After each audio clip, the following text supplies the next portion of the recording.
Hi everyone. I'm so excited. I'm so excited for today. This is like one of my favorite things to talk about. So I'm so excited that you're here. And if we haven't met yet, my name is Tiffany. I help spiritual women activate their divine blueprint, align with their soul calling, and build a soul-led offer to enhance their business and have a pathway of profitability that feels like destiny instead of hustle. And inside my 12-week course or program, I guess you could call it, because it's a one-on-one mentorship, we combine the nervous system regulation, Akashic records, guidance, you name it, anything mystical and magical, Reiki healing energy, and actionable alignment to turn your purpose into grounded, embodied destiny. Today's live is, like I said, one of my favorite topics.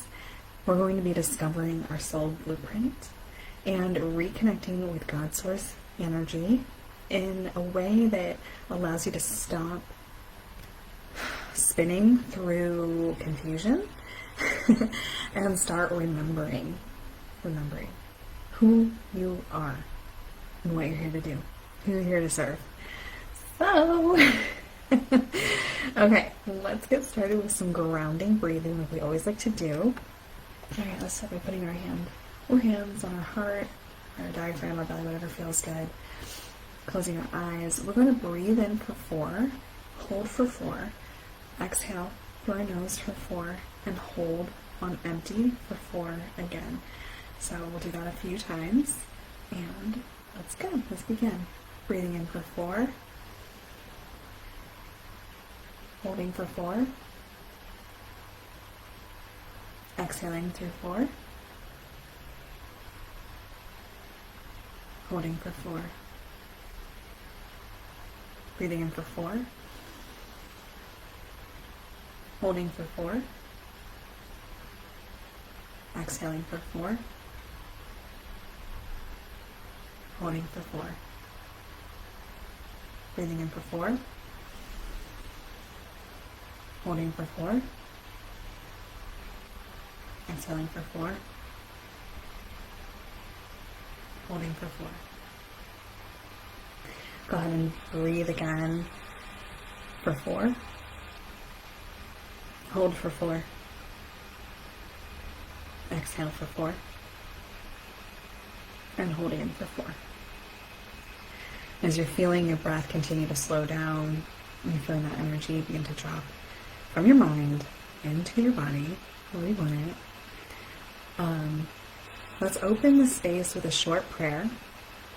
This is a modified version of the prayer that I use when I access my clients' Akashic records or my own Akashic records. The whole purpose of this prayer or this intention, as you can read in the journal for the week, and it's all there for you, is to still the mind, connect with the heart, connect with your field, connect with your guides, the angels, the lords of the Akashic records, through intention to be in your records. It doesn't have to be perfect, and it doesn't have to be the same every time.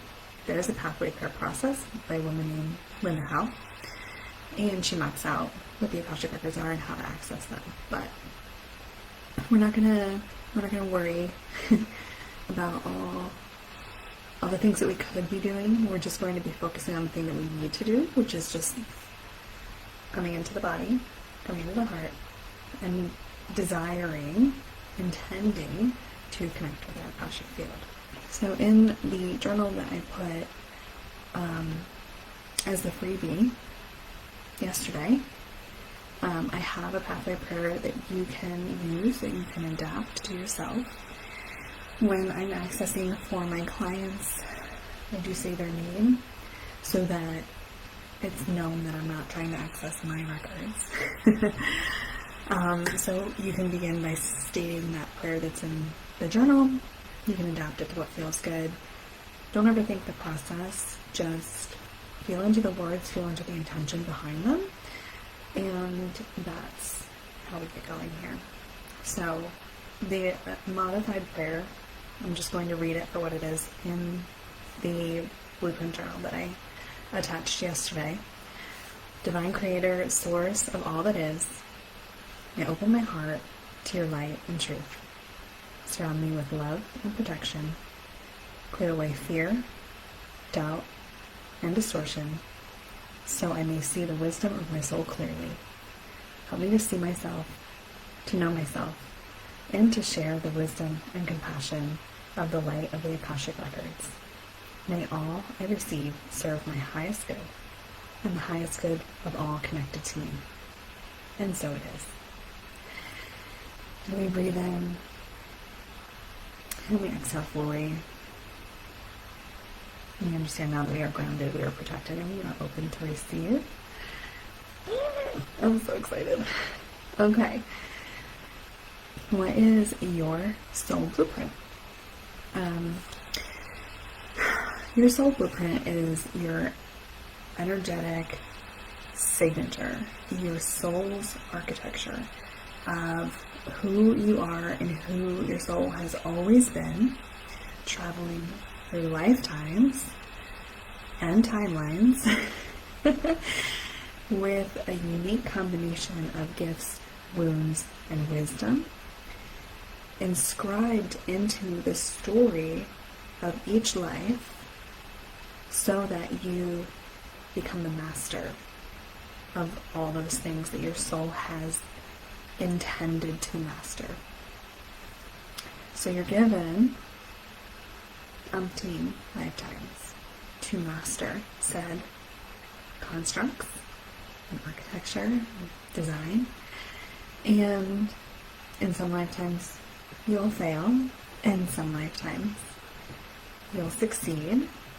And the cool part is when your soul has reached mastery, you can then ascend back to source. So we are in this cycle of living lifetime after lifetime, incarnation after incarnation, which is called samsara. And we're very prone to karmic contracts and happenings, and we incarnate with the same souls over and over again, each playing a different role in each lifetime. So maybe in a past lifetime your mother was your sister, or you were her mother, and then we have these karmic imprints from these lifetimes that travel with us, and it creates strain and stress because energetically we're presenting the same, but our roles are reversed because you will be everything and nothing by the end of your mastery process. So if you are the abuser in one lifetime, you're the abused in another lifetime. And then you see that whole storyline, the whole architecture from A to B, right and wrong, polarity at both ends, and your soul begins to understand that the truth typically lies in the middle, right? So neutrality. So we want to experience all the good, and we want to experience all the bad.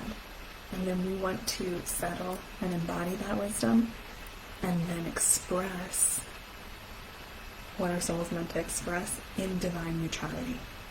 So think about something that's super polarizing in the news. Taylor Swift's album. It's either too simple or it's, not enough, or whatever it was. Well, there's criticism that it's too simple, and there's criticism that it's too cringe or whatever. So, in reality, art is art. There's no right. There's no right or wrong way to express art. And this is how she chose to express herself in this era. And the true acceptance of that is neutrality of listen, art is art. I support art no matter what it is. And good for her for being able to write differently throughout different periods of her time here with us. And that's it. It's not like, oh my god, I'm gonna write a dissertation on the internet about how awful her album was. Or, on the other side of things, I'm not going to praise her for being this genius. This was the lane she chose for this album. Amazing. Love that for her. Art is art. There's really no way to mess it up, right? Okay, so we're choosing divine neutrality in everything. And when we think about our soul blueprint, I went way off tangent there. We have to remember that it's not something that we need to create, or we need to learn, or we need to be certified for. It's just simply something that we need to remember. And that's the key word. So when we access the Akashic Records, we're entering this library of the soul. I like to say it's your cloud storage, right? Your energetic cloud storage. It's like an energetic field that holds on to every thought, every emotion, every action, and every lesson that your soul has ever experienced since it broke off from Source lifetimes ago, right? And then as we access the records, we can start to see the patterns that have shaped your purpose, not as mistakes, but as divine training, right? We can also think about things in this lifetime that have been like main character plot points, like in our development, and we can tie them back to our Akashic Records. So maybe one time you lost your voice and couldn't sing for a show that you needed to sing in. You go into your Akashic Records and you're like, what was the purpose of that? What was the lesson behind that? And it taught you to get very serious about what was important to speak. So, what it means to speak your truth, or what it means to overcome a fear of speaking your truth. Like, when you're faced with absolute collapse, how did you choose to grow out of that, right? Or maybe there was a moment you hit burnout and it taught you how to hold your energy, how to set boundaries. We can go in and we can see what the karmic lessons are around that. So when you bring all these threads together, all the gifts, all the wounds, all the patterning, your soul blueprint, your soul essence begins to become very clear. So if you want, you can open up that journal. It's inside the Facebook group, posted yesterday. So I have this set up in a way that you're going to do that pathway prayer and the breathing process. And then I progress you through some journal prompts that if you still your mind, and what we want to do is we want to rely on our extrasensory gifts. So you hear some people say, oh, I'm psychic. Well, that is an extrasensory gift, and they're called clairs: claircognizance, clairsentience, clairvoyance, clairaudience. There's even one for smell. But anyway, when we quiet, when we set the intention to enter our Akashic Records, we can then question our Lords of the Akashic Records, our guides, our higher spirit team, our higher self. We can question these journal prompts and begin to feel into the responses that we get from them. When I read my clients' records, I have a clairsentience, which is a deep knowing, a deep feeling. I have a feeling in my body, and let's see, how can I describe this? I'll ask the question, whatever question they're wanting to know. Can't be yes or no questions. It has to be like a reflective answer. Let's say it's about money. Do I have any blocks or any issues with high earning potential in this lifetime? Okay. And then I go into their records and I ask that question. And then I begin to feel in my body. And typically, when energy flows into a certain one of my chakras, it's indicative of like, let's look here further. So, let's say they have, I feel pain in my like lower back, the lower part of my body. I know it's like a root chakra issue, which means that the money is related to like scarcity and ancestral imprinting. If it's like in the diaphragm area, it's solar plexus, it's the money issues are related to confidence, things like that, like your soul, your body's expression, your like driving force forward, your energy, right? And I also have a clear audience in a way that I hear thoughts in my head that I wouldn't typically say or think. So like I'll just hear a phrase, and I'll feel into that phrase like it's like a radio station. Sometimes they want me to say the phrase to my clients, and then they'll give me more information. I also have like what is the vision? Clairvoyance. I'll see little vignettes of like a movie happening to them, and I'll explain what's happening in that vignette, and then they'll imprint what the lesson is. I'll have this deep understanding. When I open up my mouth to speak, the words just come out. It's very cool. So the prompts in the journal act as your anchor points of questions that you might want to ask in this session, right? Back to anchoring into these questions. So what anchors me to my truth when I speak from my soul, and then just like tuning into that, and then feeling where the answers are coming from, or are you seeing, are you hearing, or are you just knowing, are you feeling it in your body? And then whatever that clue is, ask for more clarity on that. So like, why am I feeling energy in my solar plexus? And then you'll start to develop this like question and answer with your guides, and just open yourself to writing whatever comes through, like an automatic writing. And I think you'll be surprised at what you're perceiving. Another question is, how do I create safety to open to divine guidance? So when we think about, do we want to be grounded? Do we want to do some breath work like we did today? Is it important for me to set up a little altar? What's going to help you feel safe to open to this divine guidance? And then, what do I want others to feel when they experience me, my words, my energy, my gifts? Do I want them to feel nurtured? Do I want them to feel healed?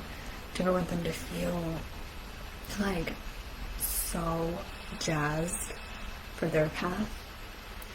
Name some of these qualities, and as your nervous system starts to recognize them as being safe, you'll start to pull them into your field more.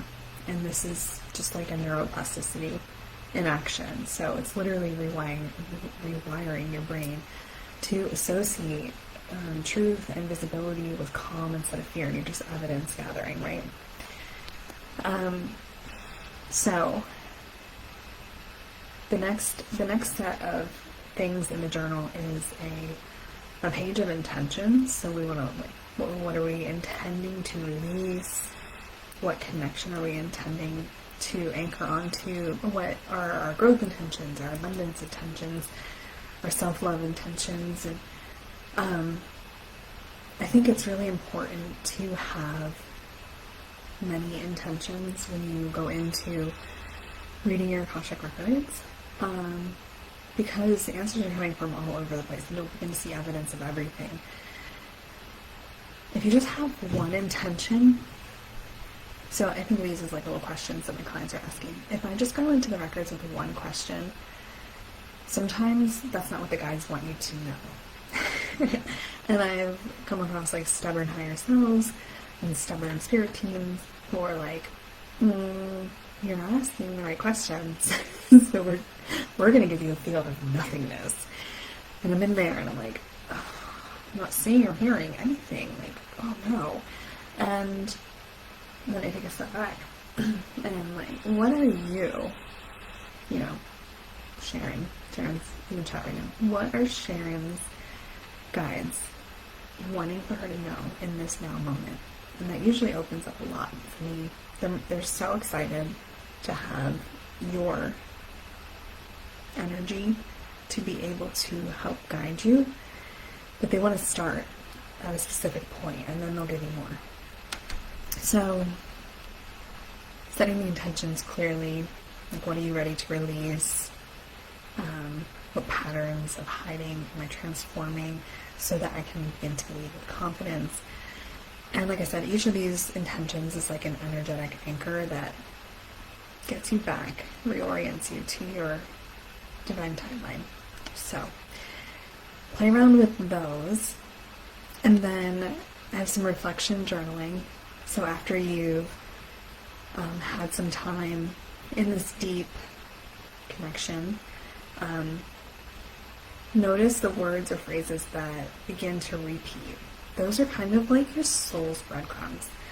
And when you notice something that feels like an edge or a little exciting or a little scary, usually that's your truth. Like, that's the truth. And when I go into my clients' records and I'm like, what is their soul purpose? What is their soul essence? What they come back with is, it's a thread that I have to pull out, and it starts with your vibration. And then we talk about your archetype. Like, are you a guide? Are you a healer? Are you a transformational? Are you inspirational? And so we'll talk a little bit more about those next week. But essentially, we're to gather these threads, these breadcrumbs. You're beginning to name parts of your soul essence that want to come through. And why that's so important is because that process isn't just spiritual, it dabs into the psychological. And it answers that longing question of, like, I know I'm here for more. I know that this isn't all I'm supposed to do, but like, you've never been exposed to your soul essence as a job, and you never will be. It'll never be a career. It'll always just be a state of being that you can then align any career to. So let's say your soul essence is navigating others to the truth. We think about some of those people on the internet, for whatever purposes they are, like deep researchers, people who are uncovering corruption, people who are whistleblowing, right? Their soul has this essence of uncovering the truth and leading people to the truth. If they were to take a job in an organization that requires them to commit fraud, that's completely out of alignment. But they can perform that task, these tasks of their soul essence, anywhere they are. They can work for themselves as a journalist, deep researcher. They can, work in an organization and get to the bottom of fraud there. They can be in that investigative office or whatever. You can even be, a stay-at-home mom and be shaping the next generation to be truth tellers, right? Like, be very serious about, we don't lie in this family, like that type of energy, instead of just like, oh, it's a little white lie, kids will be kids. Like, that will go out of alignment with their soul essence, right? But when you start to gather all of these pieces of what your soul's here to do, blueprint, architecture, essence, you begin to understand what you're not here to do. And so if we think about all of our soul-led offers and how they pull on our energy and how they inspire our energy, whether they leave us burned out or thriving, we can probably know with certainty, like this is not for me. So an example of that for me, I know I'm not meant to do one-on-one sessions every single night of a type of reading the records or one-off sessions. I'm meant to work in longer practice with people. I'm meant to be part of this evolution of the soul. One-off sessions leave me very fried. It's a lot of energy to never understand the evolution of the soul I've impacted. And as a guide, I'm here to walk you through your evolution. And we do that through a variety of modalities. And when I stopped doing one-on-one sessions, I got so much energy back. I got so much vitality back. Like literally my hair was falling out when I was doing 3 8 p.m. sessions a week. I couldn't do it anymore. So you'll start to see like little changes if you make that. Also, when you use breathwork, to anchor into your records and set the intention for this journaling session, you're retraining your nervous system to begin to look for paths to alignment rather than treating them as a threat. So, I could have said to myself, I'm cutting my money. And instead, I started to see the beauty of like the choice that I had made and understanding that like, I have more energy for my family. I have more energy for myself. And I'm considering that to be in alignment with how my body shows up best. And not as the threat of not having extra funds or whatever. So that is all I wanted to talk about today. I know that we're at the top of the hour, and I just wanted to say, like, take one last deep breath with me. Breathing in, holding, and exhaling out. Your soul blueprint is not missing. It's within you, and it's waiting to be remembered. And the more you sit with these pages, the more clarity unfolds. And also, bring your reflections to our next co-working session. And we'll set up aside an hour tonight, 6:30 Eastern. And you can do that then. And if you have any questions, you can drop them in the chat. And if we need to follow up individually, we can do that as well. But if you're ready to take this a step further, to translate your blueprint into a real, aligned, soul-led offer, and step into leadership with clarity, that's exactly what we do in Unleashed. And we only have 80 days left in the year. So if you're feeling called to understand your soul-led offer at the deepest level possible, and you start working with me now, that guarantees that by 2026 you'll be living in alignment, not confusion. You'll have your offer ready to present to the world. So if you're interested, reach out to me in the DMs, or you can book a discovery call. You can see if it's a good fit. But thank you for being here today, for your presence, for doing this sacred work of remembering. One last breath. You are seen. You are safe to remember. And thank you for joining me today. Bye.